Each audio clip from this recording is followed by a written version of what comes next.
Hey guys, just a quick heads up that inside of today's podcast episode, I reference the singing game Doggy Doggy quite a bit. So odds are this is probably pretty well loved in your classroom already, but if for some reason it's not, or you just want to hear my take on how I teach it, why I use it, all that good stuff, I actually made a YouTube video for you that talks all about Doggy Doggy with a little taste of self-determination theory. So if you're interested or you just want to have a little bit more after today's episode or before today's episode to give you a little bit more context, you can head to the link in the show notes. Alrighty, here we go. Have you ever had one of those music classes where you think, oh my gosh, that went beautifully? The students were engaged, curious, and it felt like every game or activity played itself. It's the best feeling in the world. Today on the Anacrusic podcast, we're talking about self-determination theory and how it relates to the motivation of our students in the music classroom. I'm Ann Molesky. I'm a music teacher and curriculum designer, and you're listening to the Anacrusic podcast. After a lot of thinking and some researching and side notes, all of my sources for today are linked in the show notes. I think the most successful games in my classroom are those games that really play themselves. And what I mean by that is that once my students know how a game works, they fall into a flow where they don't need me anymore, not really even as a facilitator. Those are the times that students are making choices and improvising and doing it all according to their own group and individual comfort levels. These types of classroom interactions showcase important elements of self-determination theory, where students can nurture their own curiosity and motivation to participate, and how. Self-determination theory, or SDT for short, is a framework developed by researchers Desi and Ryan that can help us understand students' motivation through three components: autonomy, competence, and relatedness. SDT is a macro theory that is made up of many mini theories, but these three tenets that encompass the overall theory gives us as music teachers a useful lens to think about student motivation. When all three of these needs are present, our music classrooms can best support student motivation and engagement. In order to get a clearer picture of how the elements of SDT work together, let's put them into the context of the music classroom. Autonomy refers to an ability to accomplish tasks successfully and independently. This could look like students being able to begin and play a game without the teacher or with a student leader. Competence is our students' understanding of their own abilities, both what they can do now and what they might be able to do later. When students decide if they are ready and how to participate in an activity, they are more likely to be confident in their competence when choosing to do so. Relatedness is how students connect to one another. In a music classroom setting, this is somewhat built in, since it's generally our job as teachers to make sure each student is included and no one is left out. However, in independent play environments, children have a shared responsibility for teaching and supporting one another without the presence of an authority figure. These three components of SDT are dependent on one another to promote students' motivation, both intrinsic and extrinsic, but how do these different types of motivation work? Desi and Ryan describe intrinsic motivation as activities that are done simply because they are fun. Play-based activities like singing games are often exciting and will spark students' curiosity on their own. Generally speaking, children are intrinsically motivated to play. However, as one might expect, social and environmental factors can affect extrinsic motivation. Because of this, extrinsic motivation can be more difficult to understand because it is a highly individualized experience based on a variety of factors. It relies on how students may or may not feel successful while participating and the self-esteem associated with those feelings. Within the framework of self-determination theory and within the spectrum of extrinsic motivation, there are 4 different forms of regulation, and fleshing out all 4 of those is beyond what we're going to be talking about today, but taking a quick peek at the most autonomous of the 4, external regulation, might be helpful in understanding the stark difference between intrinsic versus extrinsic motivation. External regulation refers to the way students behave to either feel successful or unsuccessful, depending on others' perceptions, feelings, and attitudes toward them. The added stress or rigidity of a classroom environment could directly impact students' motivation for music making and engagement. There's a huge difference in choosing how and when to participate based on what your classmates might think versus just joining in because it's fun. According to Ryan and Desi, the 3 attributes of SDT, autonomy, competence, and relatedness, work together to provide optimal functioning for all humans to thrive. For students in the music classroom, meeting these needs allows students to feel successful and therefore more willing to participate. Understanding the ways that students feel comfortable, encouraged, and motivated to participate are important considerations, particularly for older students where participation might start to fall off. A study by Meisner suggests that while students might have positive attitudes towards singing overall, even into the upper elementary grades, their attitudes and self-efficacy for singing in a formal setting are not always great.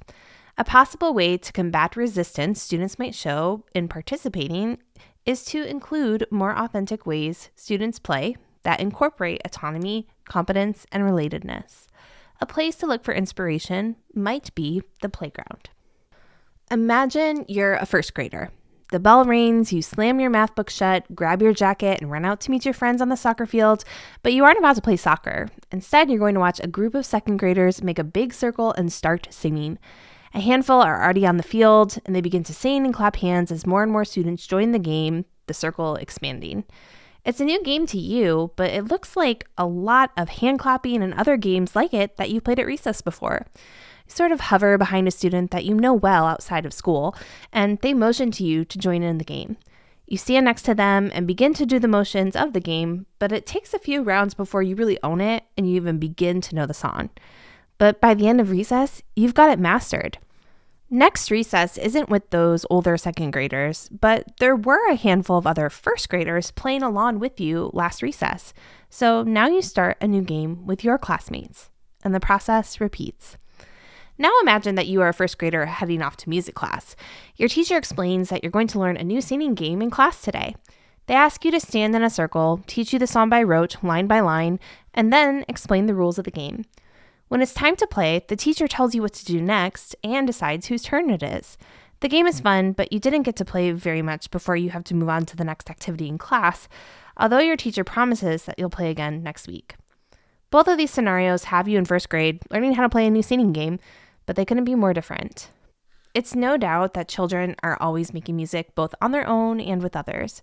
However, as we saw earlier, the ways that students make music on their own and in the music classroom are not always the same, and students' motivation to participate can be greatly impacted by their environment. Since external factors play such a crucial role to how and why kids are motivated to participate, it can help to look at why and how they do so on the playground.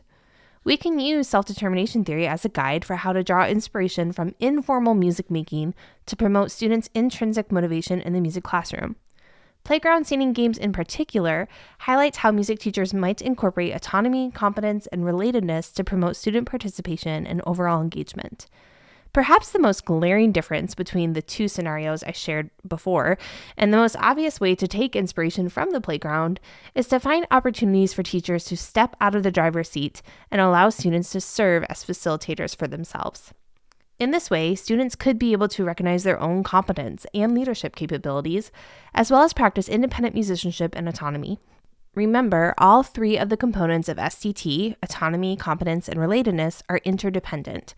And aside from autonomy, less of a teacher presence could strengthen students' feelings of relatedness, where they are focusing on playing in community with one another. Take, for example, the situation I shared with you about students being on the playground. In those more organic environments, like on the playground playing a game, music is integral to playing, and because of that, students aren't necessarily as focused on the singing part, but mostly just playing.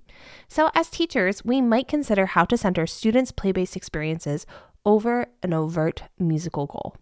Now, this doesn't mean that we are necessarily pulling activities just for fun each and every class.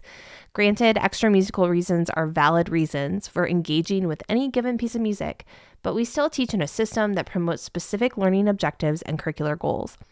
It does, however, mean that there could be some benefit to our students' motivation and therefore their overall learning process if we were to approach teaching singing games with student play at the center. So let's think about the three main tenets of SCT: competence, relatedness, and autonomy, and where we can see those in that opening imagining from the playground. Competence refers to the ability to interact with others effectively and to be able to contribute meaningfully to the overall social environment. After watching and getting a general understanding of how the game works, you felt ready to jump in with the game, and by the end of recess, you knew the song well enough to be the leader next recess.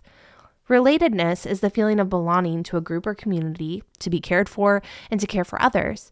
You likely had your need of relatedness met when the older student motioned for you to join in and made space in the circle. Finally, autonomy refers to feeling as though you have agency or can take charge of your own decisions. At recess, you had a choice whether or not to participate in the game and whether or not you were ready to sing. You showed true independence when you started the new game on your own at the next recess. However, in the music classroom, you didn't get to decide when you were ready to begin to play. The teacher dictates the classroom culture and overall community vibe and decided how you learn the game. In this case, the song first and then the game, as well as when it was your turn. Now, the teacher didn't do anything wrong, but I'm sure you can see how drastically different these two environments are, particularly when considering students' confidence and motivation. So what does this mean for our classrooms? A study by Renwick and Reeve shows that classroom community and culture can directly impact students' motivation for music making and engagement. Although the music classroom is an already formed group, and that students, and teachers for that matter, don't get to decide who is in the community and who is the leader, spoiler alert, it's the teacher, we might think about how we can step even more into a facilitator role to support student autonomy. An example might be as simple as allowing students to choose their own partners or groups for activities, or finding different modes of music making for students to choose from, like speech, body percussion, instruments, etc. By thoughtfully stepping back as less of an authority figure, we might allow students to create a more meaningful community with one another, promoting relatedness and autonomy. Another way to facilitate both autonomy and competence is to find ways for students to become more aware of their own metacognition or have them think about how they think.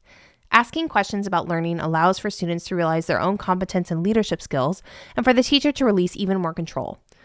Also, research shows that if we can find ways for students to share their favorite music from outside of class, it allows for them to further develop all three needs of relatedness, competence, and autonomy.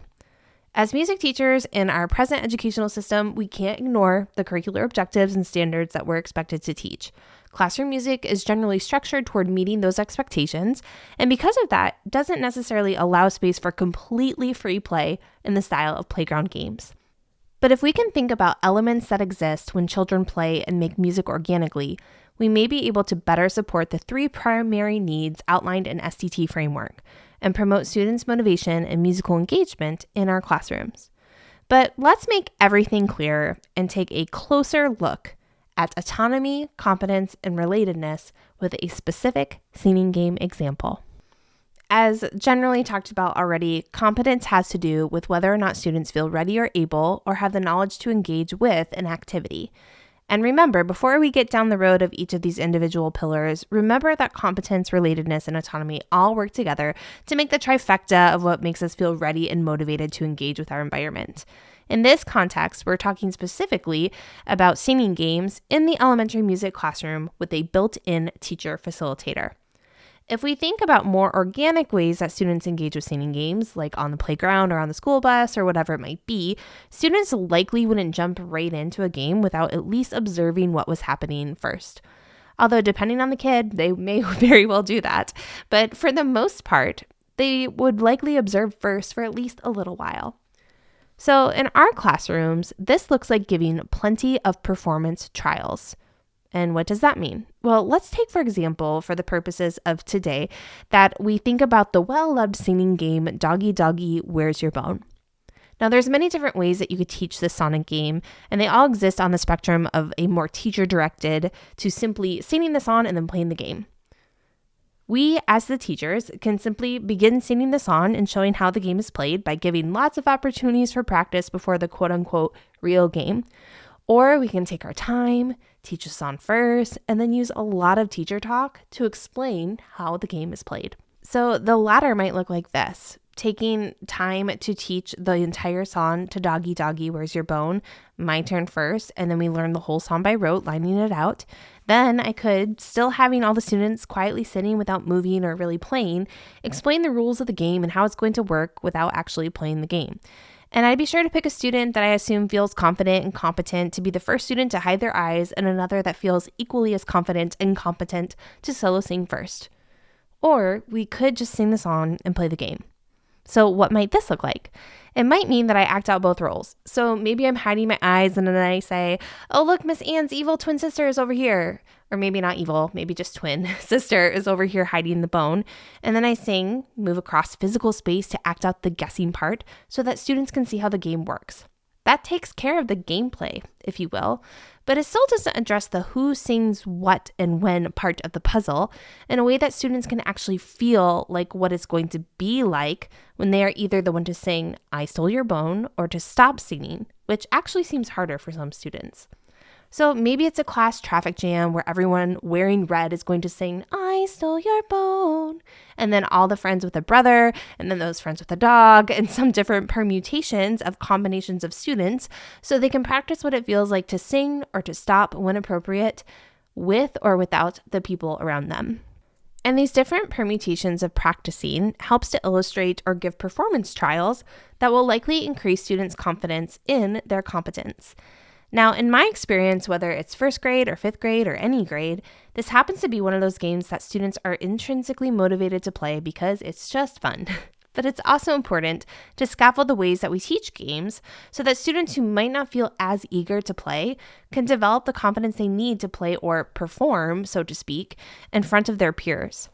In addition to making sure they have plenty of performance trials to observe first, we want to create opportunities for students to decide on their own when to participate and by how much, whenever possible. We want them to be in charge of their own autonomy. Autonomy is a tenet of self-determination theory that I think about a lot because one of my personal goals for students in my classroom is to help them develop into lifelong independent musicians. But it's also important for my students to know how to be in community with one another. So how does that work when our students need to feel autonomous in order to thrive?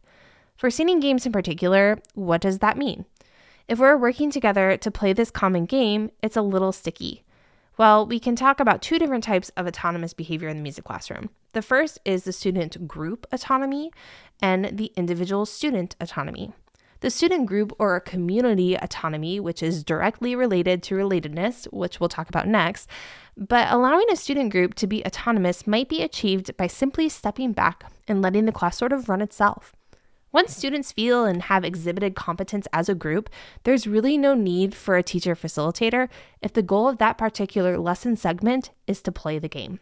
Or if there's a student leader and the students can make the game run itself, then that's another way of showing that the students have a group autonomy with a self-selected leader.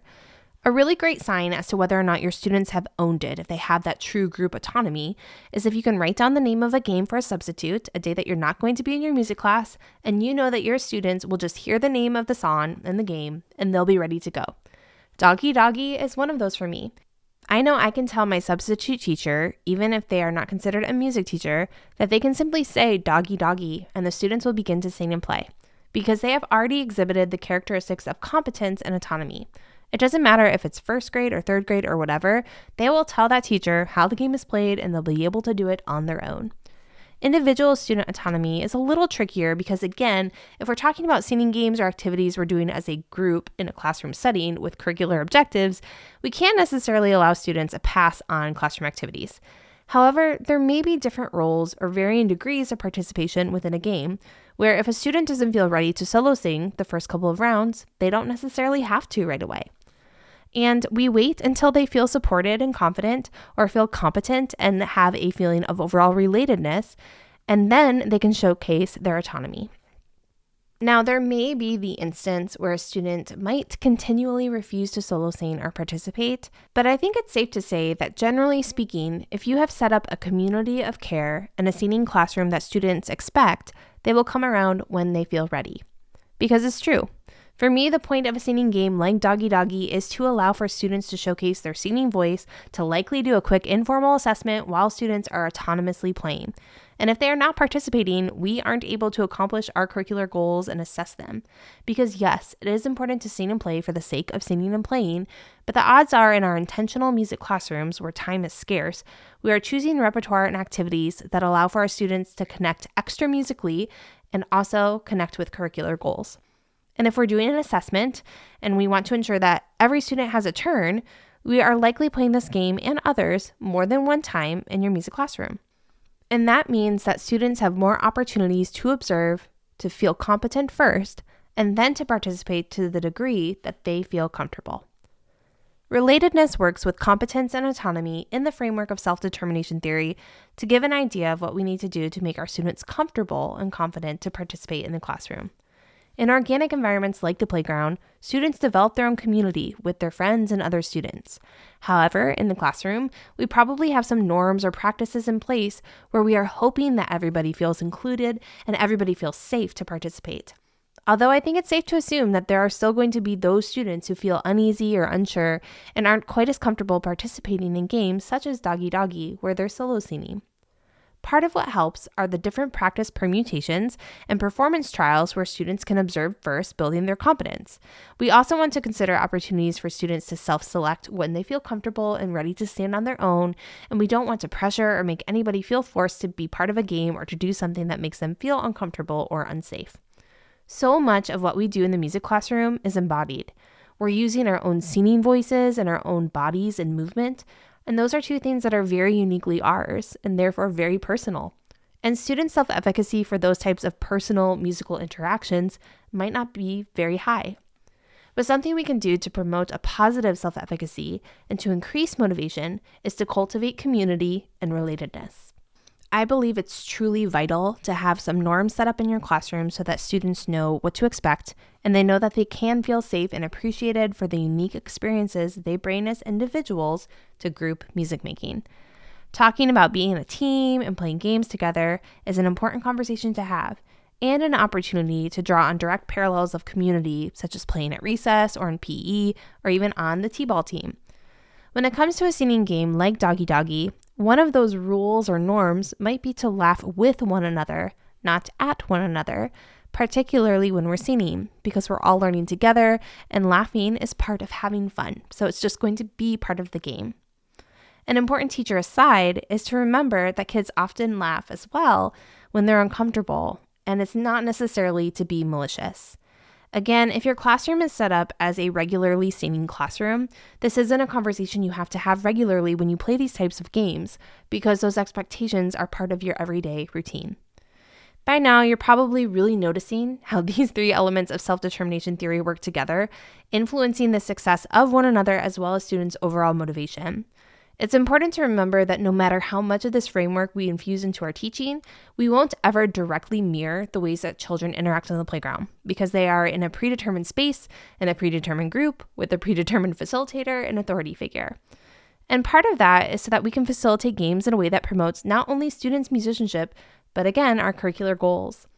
But it is important to remember that these are games first, and children's play should be the focus. So at this point, we've done a lot of thinking and talking about Ryan and Jesse's self-determination theory and competence, autonomy, and relatedness. There's a lot of inspiration that we can take from this framework in thinking about how to improve students' motivation and participation and overall independent musicianship. I began this research as a portion of a doctoral research project this past year.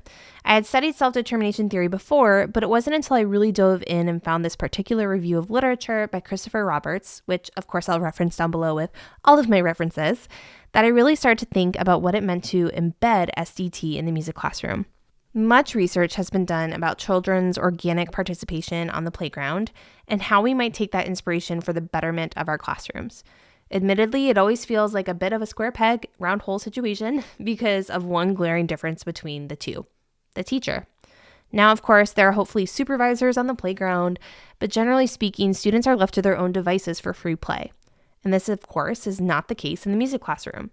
Although it would be a dream to have limitless time and resources for students to freely explore music organically, the once to twice weekly 30-minute blocks barely scratch the surface.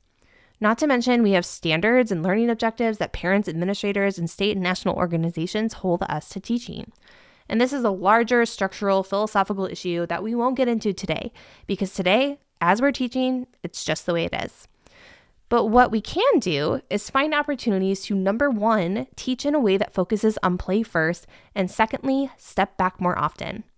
I think if every music teacher could plan their lessons based on active music making that develops students' independent musicianship and the ability to make creative choices, we would see even more opportunities for competence, autonomy, and relatedness to emerge. Because remember, they work interdependently. If you've been through this entire episode today, you have seen the ways that these elements influence one another for better or worse to promote or stifle student growth, motivation, and participation. So where do we go from here? Well, let's think about each pillar of SCT. Just one more time. Competence. When you teach your students a game, promote participation through your teaching and allow students to decide when and how much to participate when it's possible.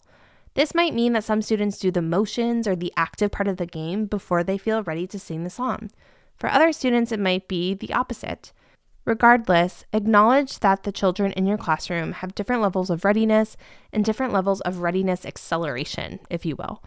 Just like sometimes it takes a night of sleep for something to click, some students might just need to watch another round or two. Autonomy. Find more opportunities to eliminate teacher talk. Do more doing. Think about empowering student leaders and how there are different levels of autonomy within the classroom community. Remember that autonomy and competence are closely related, and students likely won't exhibit the former without the latter. Relatedness. Consistently strive to create a community of care. Let students run the show when possible and appropriate, and get comfortable with releasing some control. I'm saying that for myself as well. Find ways to talk less and allow students to independently problem solve within their community. Cultivate an environment where students feel safe and able to express themselves and try new things without consequences.